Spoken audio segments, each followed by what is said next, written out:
Halo, perkenalkan saya Marinta Sonia Pardede dengan NIM 12024710006 dari Fakultas Ilmu Pendidikan Universitas Negeri Medan.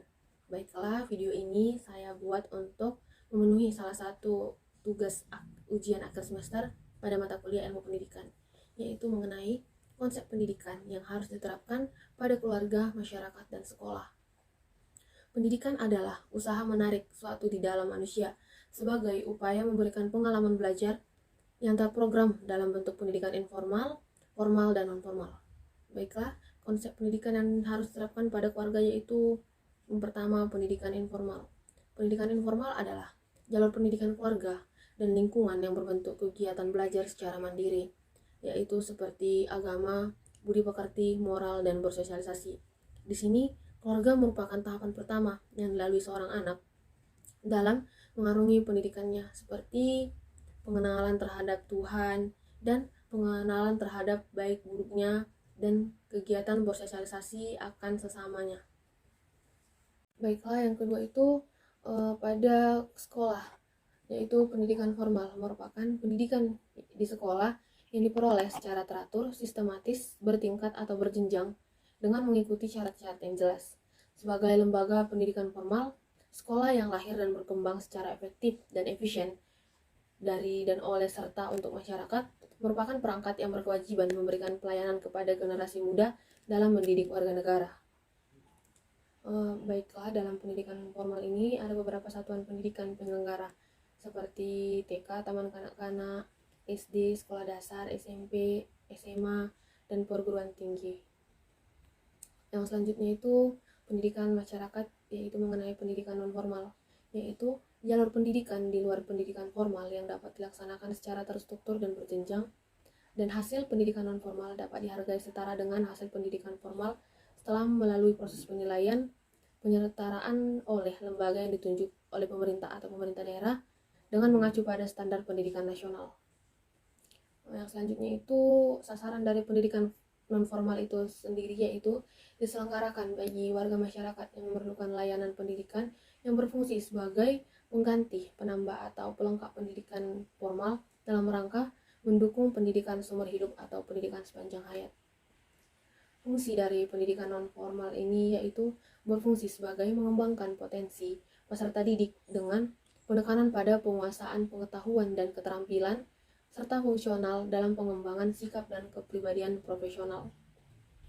Jenis-jenis dari pendidikan formal yaitu meliputi kecakapan hidup, pendidikan anak usia dini, pendidikan kepemudaan, pendidikan pemberdayaan perempuan, pendidikan keaksaraan, pendidikan dan pelatihan kerja. Contoh dari pendidikan kesetaraan itu meliputi kejar paket A, B, dan C, serta pendidikan lain yang ditujukan untuk mengembangkan kemampuan peserta didik seperti PKBM, kegiatan pusat belajar masyarakat, lembaga kursus, lembaga pelatihan, kelompok belajar, sanggar, dan lain sebagainya, serta pendidikan lain yang ditunjuk untuk mengembangkan kemampuan peserta didik. Baiklah, yang selanjutnya itu dalam arti umum, pendidikan mencakup segala usaha dan perbuatan dari generasi tua untuk mengalihkan pengalamannya, pengetahuannya, serta kecakapannya kepada generasi muda untuk memungkinkan untuk melakukan fungsi hidupnya dalam pergaulan bersama dengan sebaik-baiknya. Beberapa permasalahan dari analisis dari masalah konsep pendidikan. Yang pertama itu mengenai pendidikan mutlak harus ada pada setiap manusia, karena pendidikan merupakan hakikat hidup dan kehidupan. Manusia pada hakikatnya adalah makhluk yang dibekali dengan berbagai kelebihan, diantaranya kemampuan berpikir, kemampuan berperasaan, kemampuan mencari kebenaran, dan kemampuan lainnya.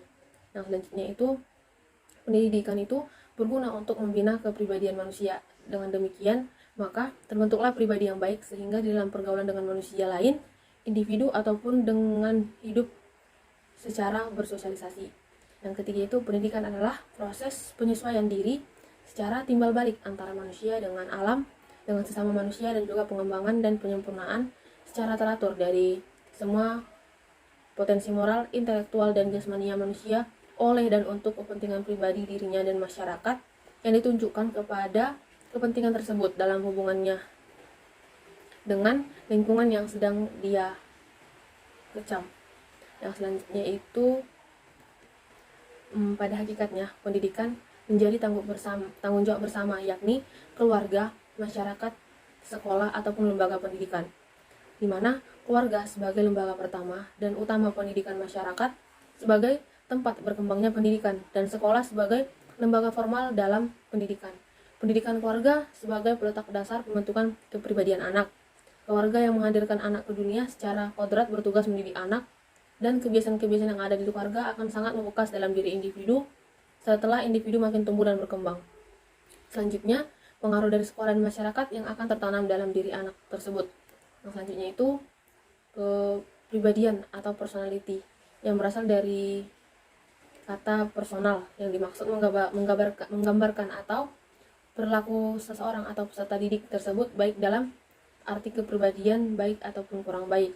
Yang selanjutnya itu masyarakat merupakan tempat selanjutnya sebagai individu dalam berinteraksi, karena keluarga terdapat dan berkumpul dan dalam suatu masyarakat, dan secara sadar ataupun tidak, keadaan masyarakat cukup mempengaruhi kepada kepribadian seseorang, di mana kedudukan individu dan dalam masyarakat tersebut merupakan kondisi atau situasi yang tidak dapat dihindari karena individu itu independen dalam masyarakat.